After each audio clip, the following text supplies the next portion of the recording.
Racism in America is no longer like it used to be, where it used to be black and white, or yellow or brown. Racism in America now is the have versus the have-not.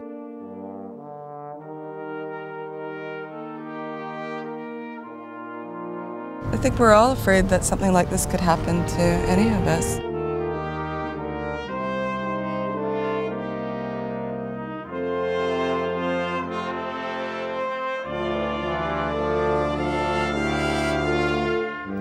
As a black woman, I feel what has happened is indicative of the embedded racism in our country.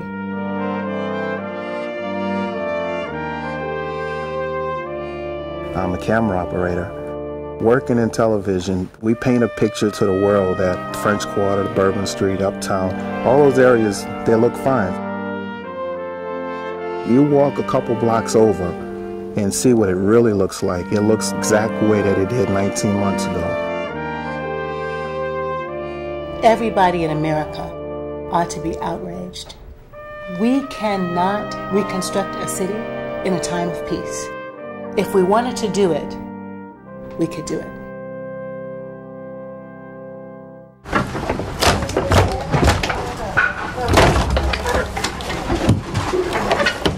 I was intrigued by how quiet it is. You hear things being picked up, pulled down, but you don't really hear people talking and kibitzing. They might say, "Excuse me," or "Can you help me with this?" But I think I'm surprised by the silence.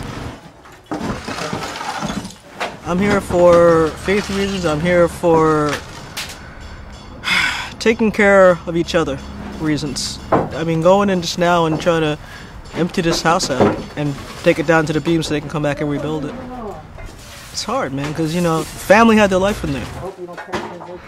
So maybe a little bit of what I can do will help. And I hope they come back.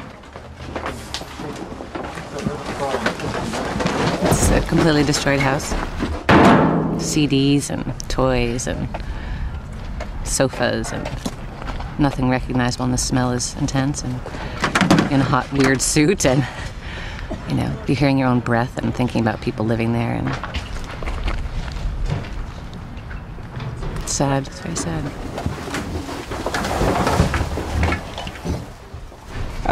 These are two drawings from little children. Clearly the family that lives at 1319 has young children. When you go in there and it's so overwhelmingly dirty and dark and damp, you just start working like it's non-personal, and you're reminded that the day that this disaster happened, these people were making dinner and the kids were running around playing and the TV was on and someone was checking their email and living the life that you and I normally live. And now their life looks like this.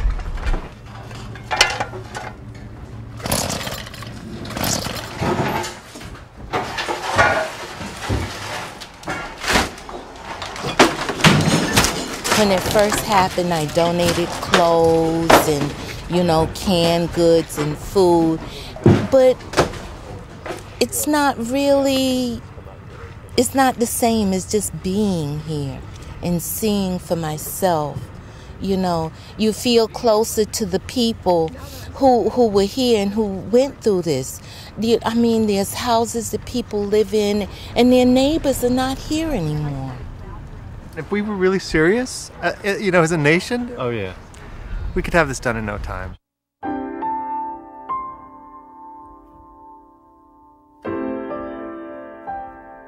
In New Orleans, there are very subtle sort of variations in elevation. Reality has been that historically, people who had money and who had lighter skin built on higher ground, and people who didn't have money and who had darker skin built on lower ground. It was, I think, around the turn of the century that they came up with the technology to drain the swamps. Even then, they put covenants into the deeds for the land that prevented the land from being sold to people of color. After World War II, you know, when the Supreme Court said those kinds of covenants are illegal, that African American people even had the opportunity to be able to buy land. Then you have problems with the environment, and people's destruction of the environment, contributing to the scale of the disaster. People have been warning for years that those wetlands played a role in protecting from the storm surges that come with hurricanes. But basically what took precedence was commercial activities, was drilling for oil, the fishing industry, and the wetlands weren't a priority. It's a complex sort of combination of race and class and lack of concern for the environment that led to Katrina being the disaster that it was. But I really do believe it was a man-made disaster. It didn't have to happen.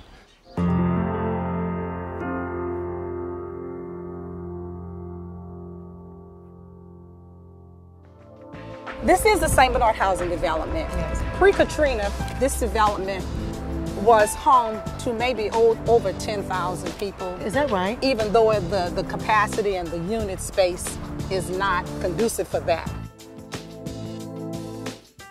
Pre-Katrina, this housing development was the most populous development in the city of New Orleans.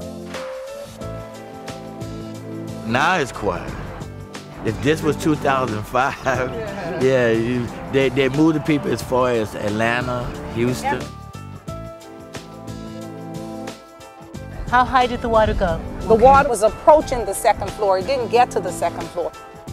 They fenced off the whole perimeter of this housing development, supposedly to secure, to secure it. To secure people's belongings. Yes. To keep thieves out. Right. When did they build this fence? It was built in 2006. The sign was to let people know if you want to come in and get your belongings, even though you have a lease and you have an apartment here, you will still be trespassing because this fence is up here. So have the residents been able to come back in and get their property? Some of them have. Some of them do not have the means because they're all over the United States.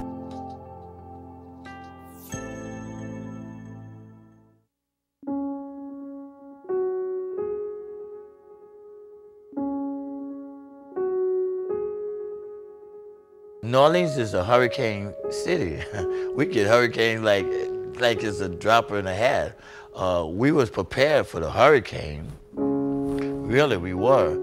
We knew that if the hurricane came and it was gonna be like about 5 days of discomfort, water on the street, a couple of poles down. We back to normal in 5 or 6 days because we didn't have enough money to leave. We ain't had no money to go to no hotel out of town. A lot of people don't have money to leave. That's why they got stuck. The majority of the people stayed. We didn't even care about the severity of the storm. 3, 5, it's just a hurricane. That didn't get us.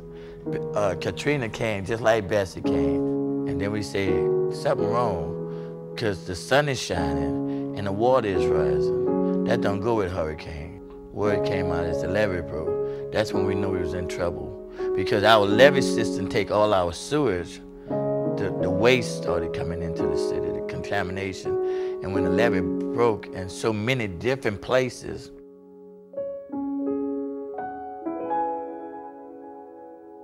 my body from my waist down is still in terrible shape now because of that walking in that sewage all along.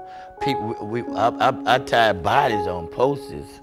And at night, you would walk the street, you would bump into bodies and stuff like that.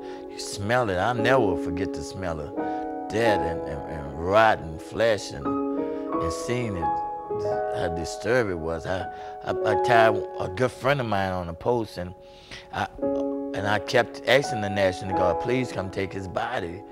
It's starting to rot. And every day I would go out there and run the birds away.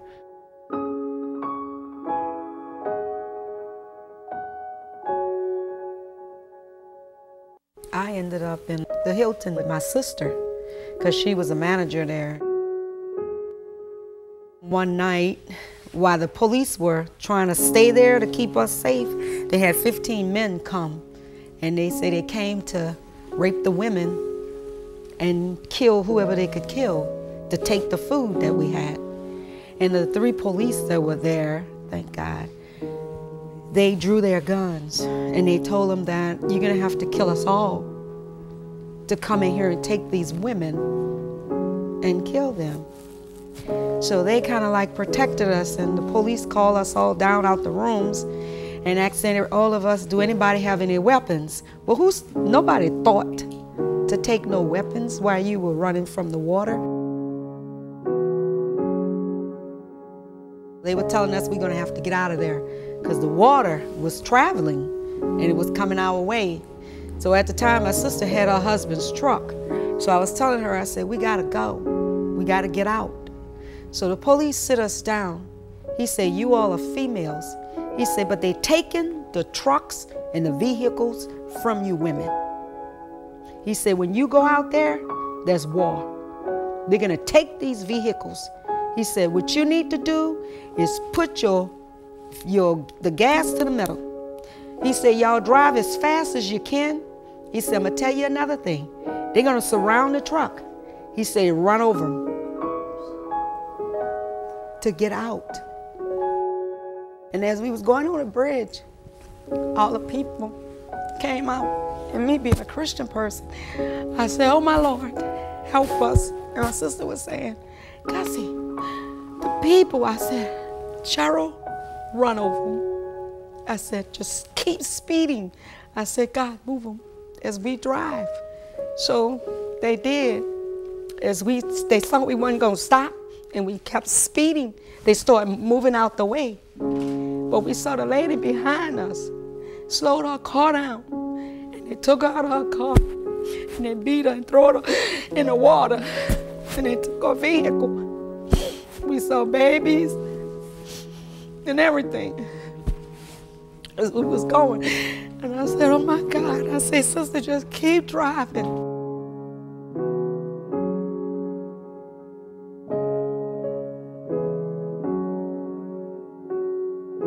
We're not looking for sympathy. We're not looking for pity or sorrow. We're not even looking for equal rights. We're not even looking for civil rights and nothing like that. All we're looking for is them to be responsible.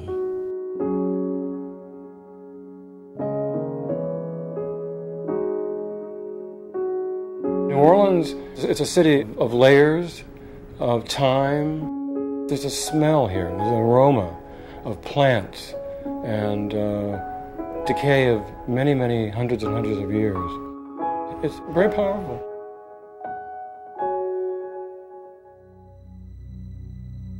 The middle class has definitely been affected.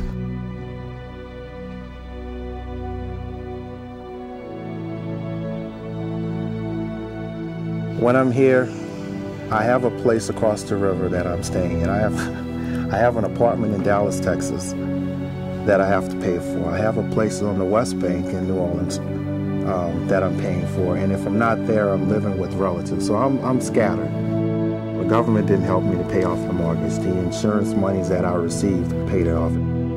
Total amount from insurance is a little over $120,000. The government helped with it, nothing. Except for the initial $2,300, I believe, that everyone may have received. Being affected by something, you would think that, okay, the country will come together to get lives back in order. And because it's been 2 years, it makes you feel as if you're less than a citizen, because if you look around, everything is the same as it was the day after it happened.